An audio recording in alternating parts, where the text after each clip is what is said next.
إن الله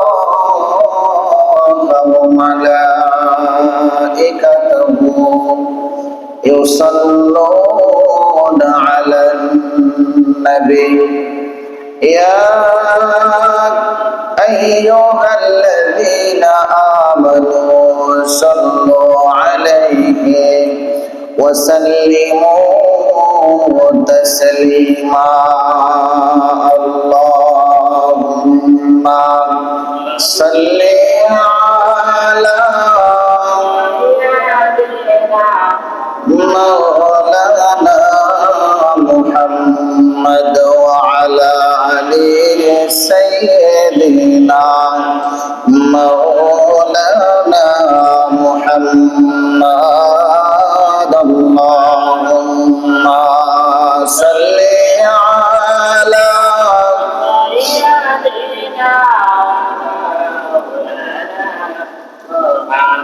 وعلى آل سيدنا مولانا محمد নবীজির আগমনে ত্রিভুবন জানা ওই নবীর নামের দরুদ পড়ে মিটাই মনের প্রেম জ্বালা আল্লাহুম্মা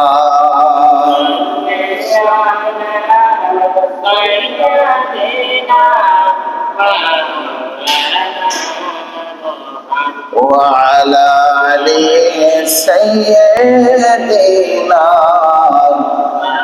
مولانا محمد আমার নবীর কদম তলে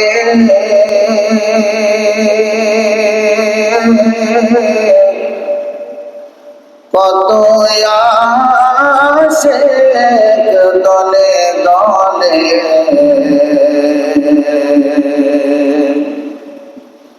বরাগড়ি দিয়া কান্দে বরাগড়ি দিয়া কান্দে বলে মনের বেদনা আল্লাহুম্মা সাল্লি আলা مولانا محمد وعلى آل سيدنا مولانا محمد আল্লাহ নবী সাল্লাল্লাহু আলাইহি ওয়াসাল্লাম বলেন জিলহজ মাসের প্রথম 10 দিনের চেয়ে আল্লাহর কাছে অধিক পছন্দনীয় আর কোনো দিন নাই। এতটাই পছন্দনীয় এই 10 দিন, এই 10 দিন এবং 10 রাত আল্লাহ পাকের কাছে ইবাদত বন্দেগী করে আল্লাহকে রাজি খুশি করার সময় হলো এই 10 দিন। এই 10 দিনে অনেক ফজিলত রয়েছে। এই সময়টা হজের সময়। এই সময় উম্মতে মুসলিম জাতি তারা কোরবানি দিবে, পশু জবাই করবে। এছাড়াও ঈদুল আজহা অত্যন্ত গুরুত্বপূর্ণ একটা দিন, আরাফার দিন, যেই দিন মানব জাতির দোয়া কবুল হয় মুসলিম জাতির জন্য। আল্লাহ নবী সাল্লাল্লাহু আলাইহি ওয়াসাল্লাম বলেন এই দিনে দোয়া কবুল হয়, এই দিনে আল্লাহ তাআলা বান্দাকে মাফ করে দেন। আরাফার দিন অর্থাৎ 9 তারিখ কেউ যদি রোজা রাখে তার জন্য এত ফজিলত। আল্লাহ নবী রহমাতুল লিল আলামিন সরকারে দো আলম নবীজি বলেন যে ব্যক্তি আরাফার দিনে রোজা রাখবে ওই ব্যক্তি আগের এবং পরের সমস্ত গুনাহ আল্লাহ তাআলা মাফ করে দিবেন। এছাড়াও প্রথম 10 দিনে অর্থাৎ 9 তারিখ পর্যন্ত রোজা রাখা অত্যন্ত ফজিলত আছে। যদিও নফল রোজা, কিন্তু এই দিনগুলোতে অনেক সময় দেখা যায় যে আমাদের পুরুষের তুলনায় মা বোনেরা বেশি রোজা রাখে। তো যেহেতু কয়েকদিন চলে গেছে, আগামী বুধবার পর্যন্ত, বৃহস্পতিবারে ঈদ, বুধবার পর্যন্ত রোজা রাখতে পারবেন। বুধবার পর্যন্ত, আগামী বুধবার পর্যন্ত রোজা রাখতে পারবেন। এই রোজার অনেক ফজিলত আছে। এছাড়াও আল্লাহ নবী সাল্লাল্লাহু আলাইহি ওয়াসাল্লাম এই মাসগুলোর ফজিলত বর্ণনা করেছেন। এটা উম্মতের জন্য, আমাদের জন্য ঈমানি পরীক্ষার একটা মাস, ঈমানি পরীক্ষার একটা সময়। আমাদেরকে আল্লাহ পাক রব্বুল আলামিন বিভিন্ন রকম ভাবে পরীক্ষা করেন। যেমন হযরত ইব্রাহিম আলাইহিস সালাতু ওয়াস সালামকে আল্লাহ পাক রব্বুল আলামিন পরীক্ষা করেছিলেন, যা আমাদের জন্য শিক্ষণীয়, আমাদের জন্য উপদেশ, আমাদের জন্য আল্লাহ পাক রব্বুল আলামিন পবিত্র কোরআনুল কারীম নাযিল করে জানায় দিয়েছেন। وَإِذْ قَالَ إِبْرَاهِيمُ رَبُّهُ بِكَلِمَاتٍ فَأَتَمَّهُنَّ। আল্লাহ পাক রব্বুল আলামিন পবিত্র কোরআনুল কারীমের মধ্যে এত সুন্দর করে আলোচনা করে জানিয়ে দেয়। স্মরণ করো, ইব্রাহিম আলাইহিস সালাতু ওয়াস সালামকে আল্লাহ পাক রব্বুল আলামিন কিভাবে তাকে পরীক্ষা করেছিলেন, এমন ভাবে কতগুলো পরীক্ষা করেছিলেন। হযরত ইব্রাহিম আলাইহিস সালাতু ওয়াস সালামকে আল্লাহ পাক রব্বুল আলামিন বিভিন্ন সময় বিভিন্ন ভাবে পরীক্ষা করেছেন। কখনো পরীক্ষা করেছেন হযরত ইব্রাহিম আলাইহিস সালাতু ওয়াস সালামকে অগ্নিকুণ্ডের মধ্যে নিক্ষেপ করার পরিবেশ করে দিলেন। নমরুদ ইব্রাহিম আলাইহিস সালাতু ওয়াস সালামকে আগুনের মধ্যে নিক্ষেপ করলেন। এটা ছিল ইব্রাহিম আলাইহিস সালাতু ওয়াস সালামের পরীক্ষা।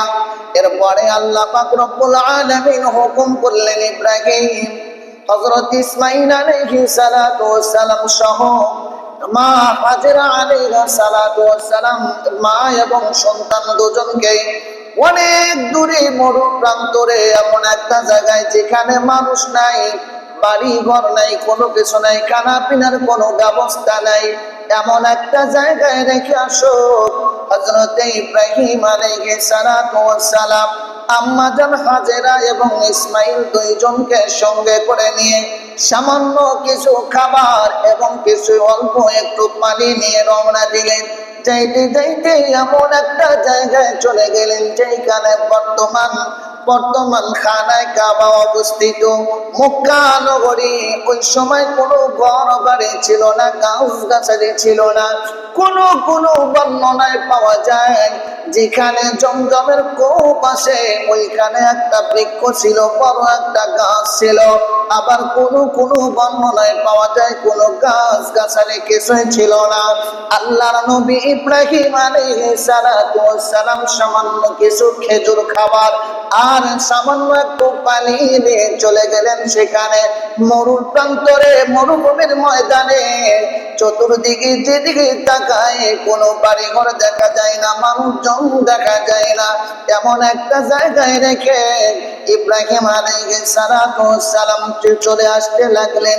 পিছন পিছন হেঁটে হেঁটে আসতে লাগলেন হযরতে আম্মা জানা হাজেরা আলাইহিস সালাতু ওয়াস সালাম। তিনি পিছন থেকে ডাক দিয়া বলে, স্বামী গো, আপনার কাছে জানতে চাই, আমাদেরকে এমন একটা জায়গায় রেখে যাচ্ছেন যে জায়গাতে মানুষ নাই, ঘর বাড়ি নাই। ও স্বামী, আপনি এমন ভাবে চলে যাচ্ছেন কারণটা কি? ইব্রাহিম আলাইহিস সালাতু ওয়াস সালাম তিনি পিছনের দিকে ঘুরে তাকালেন না। ইব্রাহিম আলাইহিস সালাতু ওয়াস সালাম তিনি সামনের দিকে যাচ্ছেন, কারণ আমার আল্লাহ পাক রব্বুল আলামিন বলেন, ওয়াইদ বিতালা ইব্রাহিম রাব্বুহু বিকালিমাতিন ফাতাম্মাহুন্না। ইব্রাহিমকে কয়েকভাবে পরীক্ষা করা হয়েছে, এক এক সময় এক এক রকম ভাবে পরীক্ষা করা হয়েছে। পিছনের দিকে যদি তাকাইতেন সন্তান এবং স্ত্রীর মহব্বতে পড়ে যেতেন। সন্তান এবং স্ত্রীর মহব্বতে পড়ার কারণে ইব্রাহিম আলাইহিস সালাতু ওয়াস সালাম তিনি আল্লাহ পাকের হুকুম থেকে বঞ্চিত হতেন। এই চিন্তা ভাবনায় হযরত ইব্রাহিম আলাইহিস সালাতু ওয়াস সালাম তিনি সামনের দিকে অগ্রসর হতে লাগলেন। আম্মা জান হাজেরা আলাইহিস সালাতু ওয়াস সালাম তখন বুঝতে পারলেন ইব্রাহিম পিছনের দিকে তাকায় না, আমার কথাগুলো শোনার পরেও কোনো উত্তর দেয় না। এমন সময় হযরতে আম্মা জান হাজেরা আলাইহিস সালাতু ওয়াস সালাম ডেকে বলেন, আল্লাহর পয়গম্বর, আল্লাহর নবী ইব্রাহিম আলাইহিস সালাতু ওয়াস সালাম, আপনি যে আমাদেরকে মরুভূমির ময়দানে আমাদের দুইজনকে জনশূন্য অবস্থায় রেখে চলে যাচ্ছেন। এটা কি আল্লাহর বিধান? এটা কি আল্লাহর হুকুম? হযরত ইব্রাহিম আলাইহিস সালাতু ওয়াস সালাম বলে দিলেন, এটা আল্লাহর হুকুম। আমি যা করছি আল্লাহ পাকের হুকুমেই করছি। আল্লাহ পাক রব্বুল আলামিন তিনি আমাকে হুকুম দিয়েছে, আদেশ করেছে, তার আদেশ মোতাবেক তোমাদেরকে রেখে যাচ্ছি। ইব্রাহিম আলাইহিস সালাতু ওয়াস সালাম তিনি পরীক্ষা দিলেন। এই পরীক্ষার কথাগুলো আল্লাহ পাক রব্বুল আলামিন উল্লেখ করেছেন। সামনে অগ্রসর হলেন, অগ্রসর হতে হতে একটা পর্যায়ে আল্লাহর ঘর খানায়ে কাবার সামনে গিয়ে হাজির হয়ে গেলেন।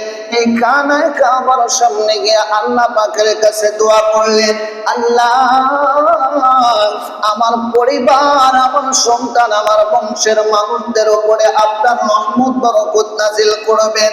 আল্লাহ এই মক্কা নগরে একটা শহর বানা দিবেন।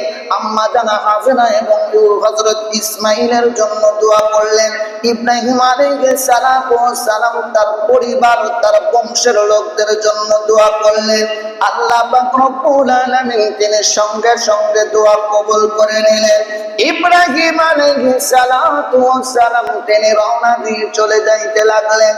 পিছনে আম্মা জানা হাজেরা আলাইহিস সালাতু ওয়াস সালাম চিন্তা করলেন, আল্লাহ পাকের বিধান, আল্লাহ পাক যেই বিধান দিয়েছে ওই বিধান আমাকে মানতে হবে।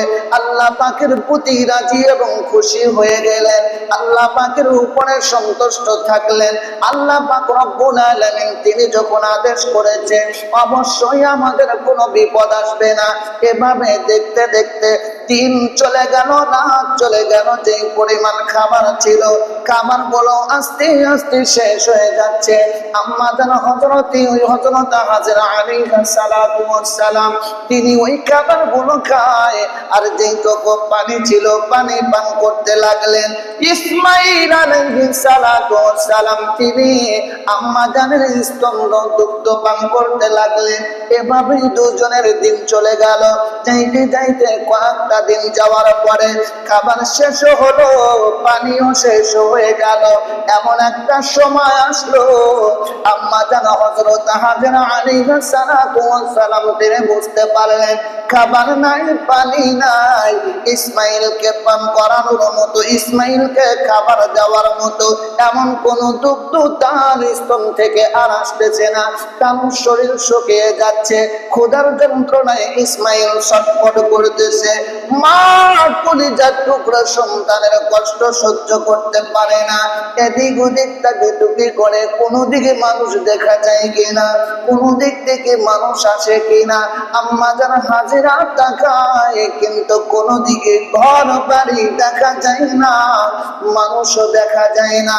একটা পর্যায়ে আম্মা জান হাজেরা আলাইহিস সালাতু ওয়াস সালাম তিনি দূরের দিকে তাকাইলেন, তাকা দেখতে পাইলেন উঁচু পাহাড় দেখা যায়, সাফা এবং মারওয়া দুইটা পাহাড়। এই দুইটা পাহাড়ের মাঝখানে আছে নিচু জায়গা। সাফা থেকে মারওয়া, মারওয়া থেকে সাফা দৌড়াদৌড়ি করতে লাগলেন। আম্মা জান হাজেরা আলাইহিস সালাতু ওয়াস সালাম পানির সন্ধানে, খাবার সন্ধানে চলে গেলেন। এক পাহাড়ে উঠলেন। পাহাড়ের উপরে যখন ওঠে তাকা দেখে কলিজার টুকরা সন্তান ইসমাইলকে দেখা যায়, কিন্তু পানি পাওয়া যায় না। আবার যখন নিচে নামে এক পাহাড় থেকে আর এক পাহাড়ে যাইতে লাগে। এই দুইটা পাহাড়ের মাঝামাঝি জায়গায়, নিচু জায়গায় যখন যায় তখন মনে হয় যেন কলিজা ফেটে যাবে। কারণ উপরে উঠলে সন্তান ইসমাইলকে দেখা যায়, কিন্তু নিচে নামলে ইসমাইলকে দেখা যায় না। মনে হয় যেন আমার সন্তান আছে না, দুনিয়া থেকে চিরবিদায় নিয়ে চলে গেছে। মার কলিজা মানে না, মা সহ্য করতে পারে না। একবার দুইবার না, দৌড়াইতে দৌড়াইতে 7টা পাক দিয়েছিলেন, 7বার দৌড়াদৌড়ি করেছিলেন। এই দৌড়াদৌড়িটা আমার আল্লাহর কাছে এতটাই পছন্দ, এতটাই আল্লাহ পাক খুশি হয়ে গেলেন।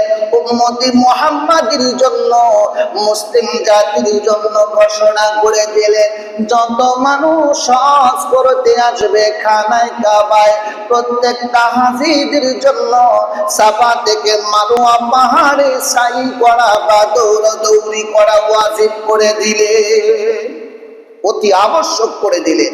আম্মা জানা হযরত হাজরা আলাইহিস সালাতু ওয়াস সালাম তিনি একই ব্যক্তির মধ্যে একই ব্যক্তিকে ভালোবেসে